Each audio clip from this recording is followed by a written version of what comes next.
see you. Happy birthday. Thank you. Lusamovo, let's start there.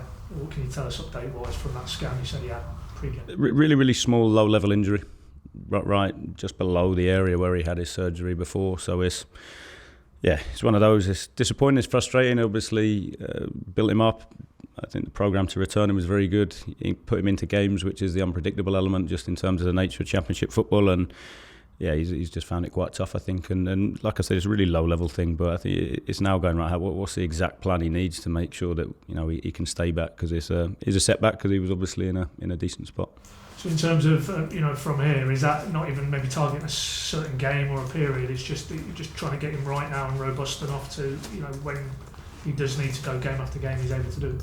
Yeah, exactly that. I think he needs a real clear individual plan, which he had returning. I think if he was training early on in pre-season in terms of building up, and even when you saw him in the games, he looked really good, right? And I think it's then what you don't know is how his body's going to respond to competitive Championship football. You can do all the work in training, all the planning, the individual work, but you put someone on the pitch, you can't replicate what goes through his body from an anxiety perspective, from an emotional perspective, from a stress perspective, and he obviously the week was just a little too much for him. So it's like I said, it's not a major thing, but it's something where, given the level of surgery he had, we have to make sure that we're a little bit patient to get it completely right.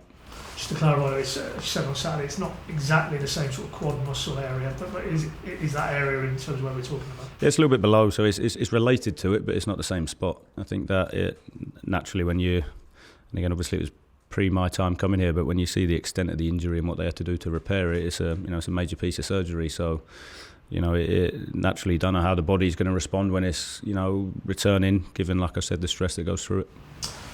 Just the three you sort of referenced pre-Saturday, who could be in the mix now for these two games. Where are we primarily for tomorrow? Duffy, Chris Gordon, Chris Enning. Yeah, Ben's too early. I think for me, he was always more closer to being next week. And then Shane trained a bit this morning, but more so probably the weekend. But trained this morning, looked good. He's just, again, given the volume he's missed, just building up some conditioning work, which it's that blender you take him. For me, there's not much point taking him, sitting him on the bench, when actually to get him ready for the weekend, it'd be better to give him some load in here. So he'll stay here. And then Matthias again's out working at the minute and will be more likely the weekend. With those two, maybe Duffy more so because he hasn't really kicked the ball for you this season. Is it needs must and you might need to call upon these lads, whereas in an ideal world you might like to ease them in a bit easier than that? Yeah, it's finding that right balance, right? We're in a position where we need to win games.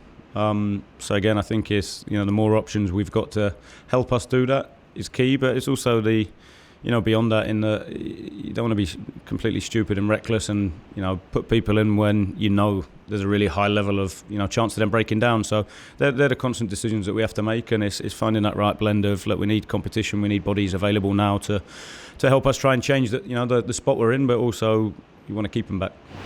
In terms of a guy you did have on the bench there, I don't think you've been in a Norwich squad for over a year there. Tony Spring at the weekend.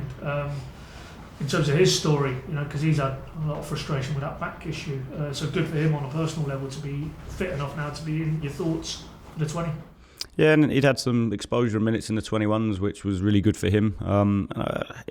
Top character, I think, in terms of, when you look at it, what he brings, his personality, his energy. I think sometimes when you look at someone like him missing, the period of time and how severe and serious the injury was, that I think sometimes it reignites that hunger that you remember not to take it for granted. And again, I think he brings such a positive energy every day, and he's been a good part around the squad.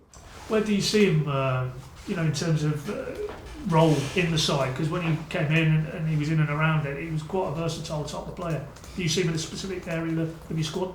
I think in wide areas down the left side is where he's probably most effective. So yeah, I think it gives you probably a few options in that area of the pitch. So yeah, I think that's where he is for me. Anything around sort of Mirko? It didn't look like he did too much warming up there. I know he's on the bench Saturday, but was there a sort of knock there going into Saturday's game?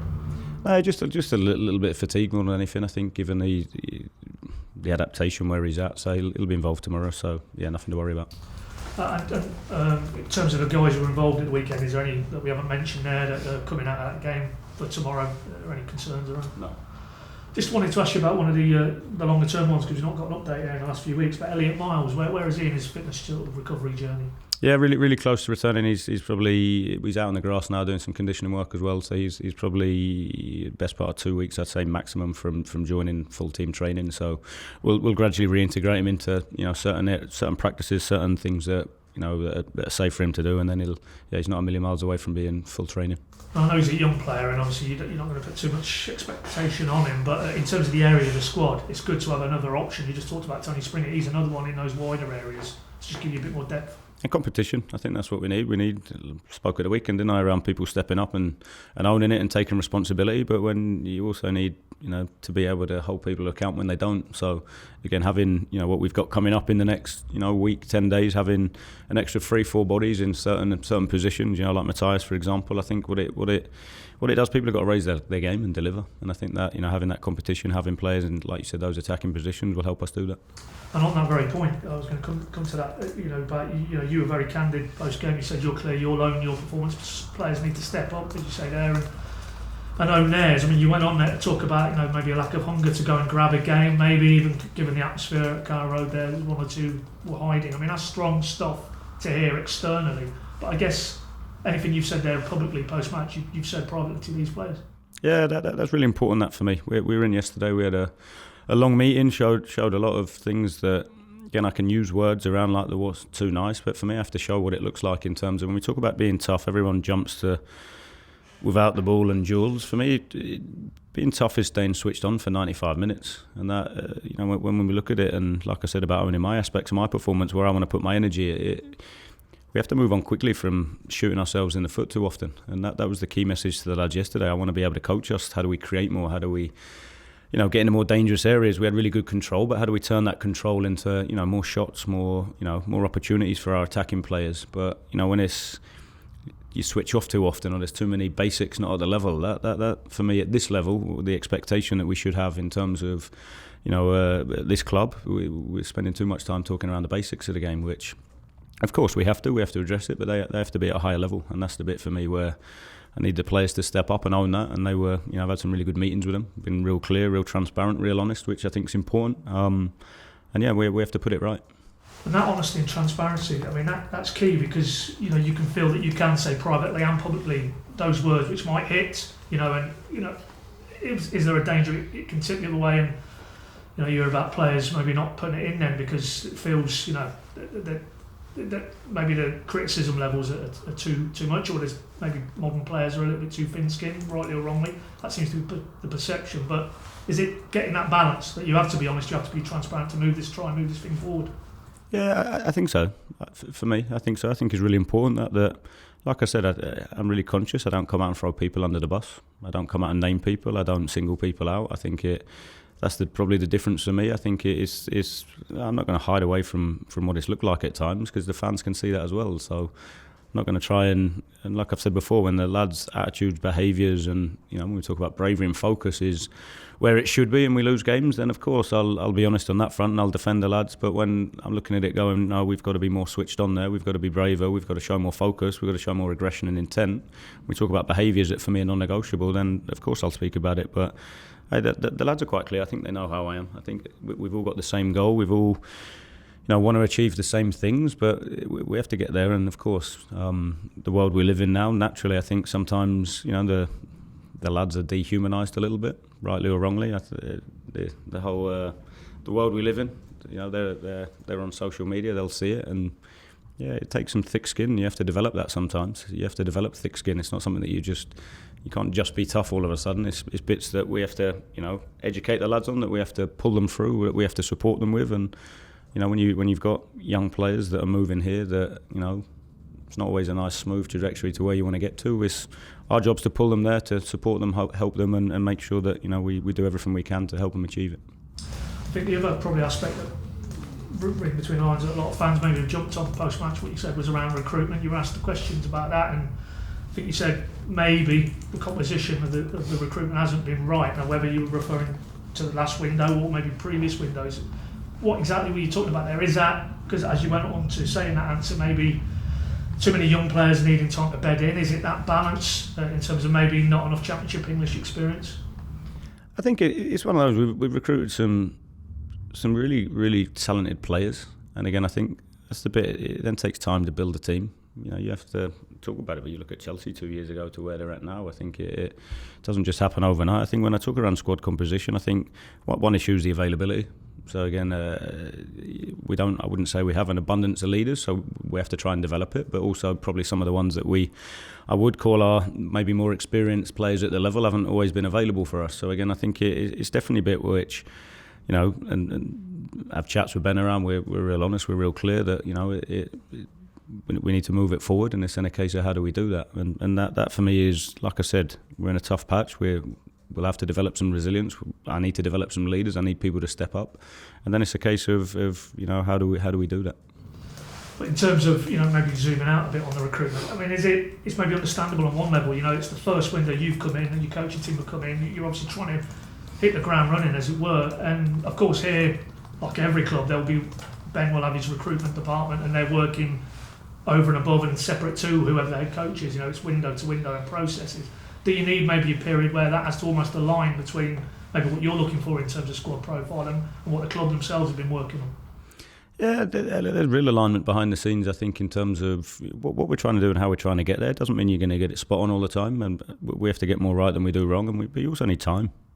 I think I'm not going to sit here and make excuses. The results, the performances at times haven't been good enough, but at the same point, we have to stick together in that. We have to constantly, and that's the bit for me, is constant behind the scenes assessing what we've done. What did we get right? What did we get wrong? And then ultimately, we can't control that. We are where we are. It's now what are the solutions going forward to make sure that we put it right, we improve it, we start to pick up points, we start to perform better, we start to get players at the level that we think they're capable of. We start planning for January. What does that look like? And that's the bit for me. We have to make sure that we come up with solutions rather than reflect on things that we didn't do well enough, and that's the only way you move forward.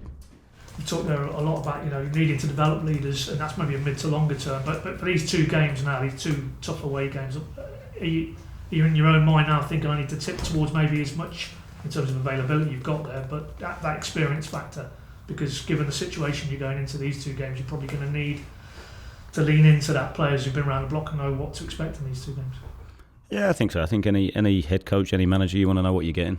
I think that's key, and I think especially even more so when you're in a tough period and you need to perform and you want to start getting results. You need to know what you're getting, and that I think sometimes like I've said before, what you don't want a bandwidth for 1 minute we produce an action that's 8 out of 10, and then you follow it up with the most simple error with 4 out of 10. Mine's more, how do we close that bandwidth? How do we produce more consistent basics? And that's the biggest bit. I think when you look at it, we need everybody, we need the whole squad, but I think we also need people that we know what we're going to get. Are you trying to stay level because it's easy to, well, maybe it isn't, maybe you can detach yourself from that noise externally? I mean, you don't look on these two games as, in terms of you and your status and job prospects, is it crunch time for you, do you think? No, I don't. For me, the conversations we have, the way we are, I think everybody's all in. I think from top to bottom, I think of course, everybody hurts the same. I think that's the biggest bit. But for me, it's, hey, I'll keep my head down. I'll keep working. I'll keep doing everything I can. Giving all my energy to the lads. I don't waste energy. I haven't got enough energy to waste.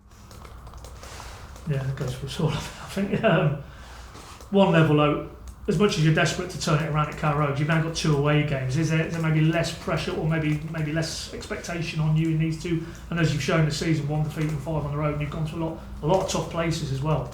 Where you are right now, where you are with this group, could it actually be on one level a positive if you've got 2 games away from home? Possibly, yeah. We've done quite well on the road. I think it, and that's it. That's always the challenge, right? It's it's such an emotional roller coaster. I think that's the biggest bit where when, like I said yesterday, for me, we're talking about the performance, what it looked like, what was not acceptable, what needs to be done. But you then have to get in today and move on, and that's the biggest bit in terms of how do you keep the lads quite level. And again, I think. I've got decent support, which I think is incredible. Going away on a Tuesday night, and we have to turn up. We have to turn up and relish it, and that's the big bit I keep saying about grabbing responsibility and owning it, and taking the most of the opportunity, because as you know, the margins are so fine. We've got to keep pushing. And the reality is, it's Derby tomorrow. That's another team now. Relatively new head coach has gone in John Eustace. They haven't won at home either this season. Only won 1 game all season. It's naturally, maybe we're looking at this very insular in terms of what isn't happening here, but there's other clubs, and Derby are a prime example. They're maybe experiencing the same. And also, you would imagine maybe some of the frustration that is clearly inside Carrow Road, that's going to be there for the Derby fans if they've not seen them win this season. You can tap into that. Yeah, and similar, huge volume of players in and out, right? I think in trying to embed that, and one of those, of course, we do our work on those. We know what it might potentially look like, but we have to control us. I think that's the biggest bit. I said it at the weekend. At the minute, it's us that keep shooting ourselves in our foot. So we have to relish the opportunity to go and put it right, and that's every single game. We have to make sure tomorrow night that we're at our best, and that I need everybody to step up. We need everybody to step up and thrive under it. That's the biggest bit. What are the keys tomorrow, you think, because of the fact that they're clearly, they've not had the start like yourself that they would be looking for under a new head coach? Could there be a ferocity around what they're trying to do tomorrow, that almost desperation, like you've tried so far to get that result at home? I mean, do you expect you're going to have to probably match that intensity tomorrow? And then obviously those other elements come into play. Definitely. And look, John's a top coach, right? You only have to look at his record, and I think it's a tough game. It's a tough game. They've signed some really good players. They've outlaid a decent amount of money. They're well set up. It's a hard game. They're extremely physical. They'll be desperate to win at home, like we have been. So we know how challenging that will be. But like I said, it will always come back to us. That's the most important bit. Where are our heads at, and how much are we willing to commit and go above and beyond and give absolutely everything to try and get a win.